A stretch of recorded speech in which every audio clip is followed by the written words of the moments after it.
দেখুন বন্ধুরা, আমি রেডি করে নিয়েছি চিড়ের পোলাও রেসিপি। এটা কিন্তু খেতে অসাধারণ লাগে।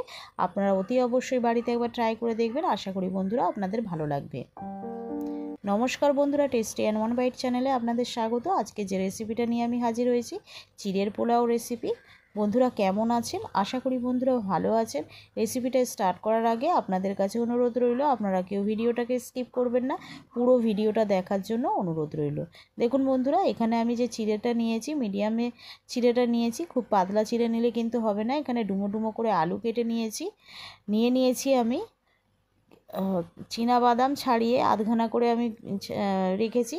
আর তার সঙ্গে হচ্ছে কাজু বাদাম রেখেছি। আর রেখেছি হচ্ছে দুটো মিডিয়াম সাইজের পেঁয়াজকে কেটে নিয়েছি। আর তার সঙ্গে হচ্ছে কিশমিশ নিয়েছি অল্প পরিমাণে। এখানে যে চিড়েটা নিয়েছি, চিড়েটাকে ভালো করে জল দিয়ে ধুয়ে নেব। তার আগে আমি ধানগুলোকে যতটা পারবো বেছে নেব। তো বন্ধুরা, রেসিপিটা স্টার্ট করার আগে আরও একটা অনুরোধ রইল, আপনারা অতি অবশ্যই একটি লাইক একটি সাবস্ক্রাইব করে আমার চ্যানেলটির পাশে থাকবেন। তাহলে কিন্তু আমি নতুন নতুন ভিডিও বানাতে অনুপ্রাণিত হব। আশা করি বন্ধুরা আপনারা আমার পাশে রয়েছেন। তো রেসিপিটা স্টার্ট করার আগে আমি এটাকে ধুয়ে নিই। তো এখানে আমি কড়াই বসিয়ে দিয়েছি। কড়াইটা প্রায় গরম হয়ে এসেছে। আমি এখানে এবারে তেল দিয়ে দেব। প্রায় 2 চা চামচ মতো আমি এখানে তেল দিয়ে দিলাম। এখানে আমি সরিষার তেল ব্যবহার করেছি। আপনারা চাইলে কিন্তু এখানে সাদা তেল ব্যবহার করতে পারেন।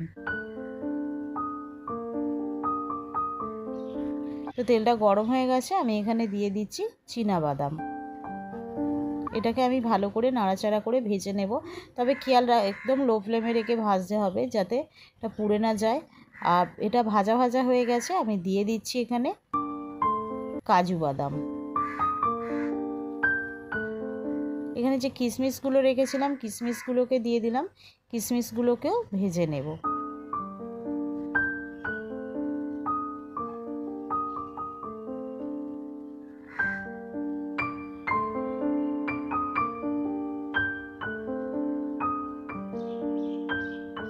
ভাজা হয়ে গেছে, তুলে নিয়েছি। ওই তেলের মধ্যেই আমি এখানে দিয়ে দিচ্ছি আলু। একদম ছোট ছোট করে ডুমো ডুমো করে কেটেছি। দেখুন বন্ধুরা, এরকমভাবে কেটে নেবেন, এতে কিন্তু খেতে খুব ভালো লাগে। তো এখানে আমি দিয়ে দিচ্ছি অল্প পরিমাণে লবণ, যাতে করে আলুর মধ্যে লবণটা প্রবেশ করে। বন্ধুরা, এই চিড়ের পোলাওটা কিন্তু আমার বাবা খেতে খুব ভালোবাসতেন। তো সেই ফাদার্স ডে উপলক্ষেই কিন্তু আমি চিড়ের পোলাওটা বানিয়েছি।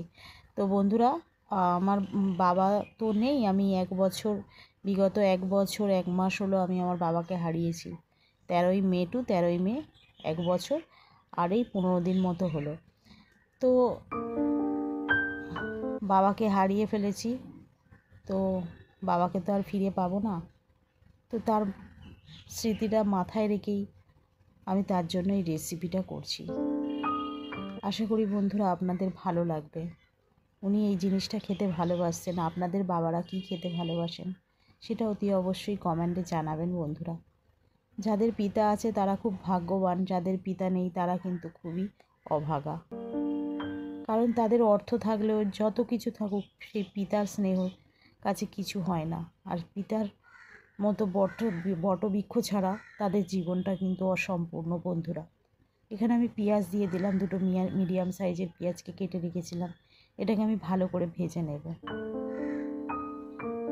এখানে আমি দিয়ে দিচ্ছি একটা এলাচ, একটা লবঙ্গ আর একটা দারচিনি। এলাচটাকে আমি একটুখানি ফাটিয়ে নিয়ে এখানে দিয়ে দিচ্ছি।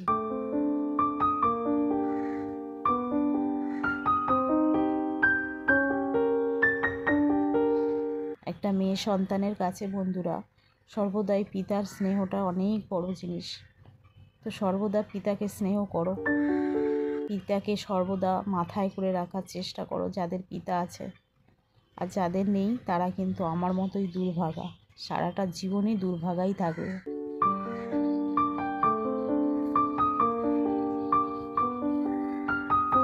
আমি কোনোদিন আমার কথা কিছু প্রকাশ করি না বন্ধুরা। হঠাৎ আজকে রান্না করতে করতে বলেই ফেললাম, কিছু দুঃখের কথা তোমাদের সঙ্গে শেয়ার করলাম।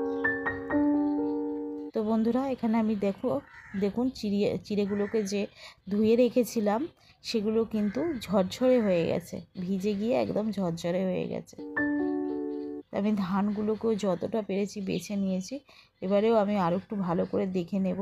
ধান থাকলে কিন্তু গলায় আটকে যাওয়ার সম্ভাবনা থাকে, সেই জন্য কিন্তু ধানগুলো বেছে নেওয়া খুবই প্রয়োজন।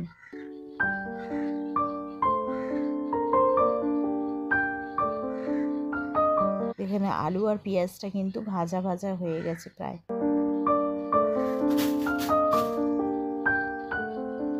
এখানে যে চিড়েগুলোকে রেখেছিলাম সেগুলোকে আমি এখানে দিয়ে দিলাম।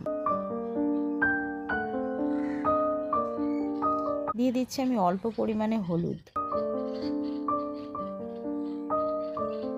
আবারও আমি ভালো করে নাড়াচাড়া করে নেব।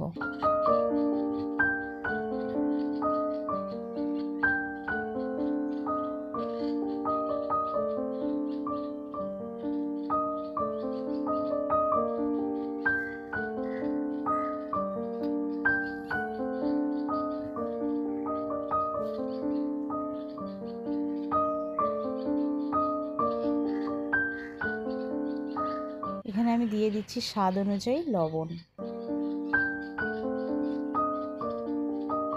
দিয়ে দিচ্ছি কাঁচা লঙ্কা কুচি। কাঁচা লঙ্কাগুলোকে কিন্তু আগে ভাজিনি, এখন কিন্তু দিয়ে দিলাম। এটা কিন্তু এই ভাজতে ভাজতে চিড়েটাকে হালকা ভাজতে ভাজতে কিন্তু কাঁচা লঙ্কাগুলো ভাজা হয়ে যাবে। এখানে দিয়ে দিচ্ছি চিনি। যেসব বন্ধুরা সুগারের পেশেন্ট আছেন তারা কিন্তু নুনটাকে অল্প করে দিয়ে করে খাবেন, সেটাও কিন্তু খেতে ভালো লাগে। আর যারা সুগারের পেশেন্ট নন তারা কিন্তু চিনিটাকে ইউজ করবেন। এখানে যে ভেজে রেখেছিলাম কাজু কিশমিশ এবং চীনাবাদাম, সেগুলোকে আমি দিয়ে দিলাম। আবারও আমি এটাকে ভালো করে নাড়াচাড়া করে নিচ্ছি।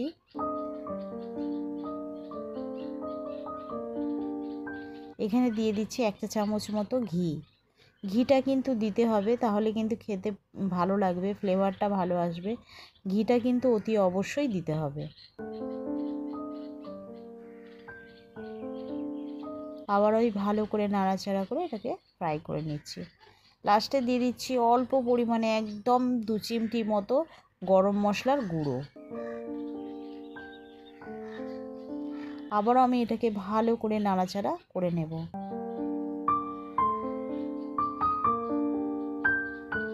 দেখুন বন্ধুরা, এবারে আমি কিন্তু এটাকে নামিয়ে নিচ্ছি। কত সুন্দর ঝরঝরে হয়েছে দেখুন বন্ধুরা। রেডি হয়ে গেছে চিড়ের পোলাও রেসিপি। খুব সুন্দর ঝরঝরে হয়েছে দেখুন বন্ধুরা।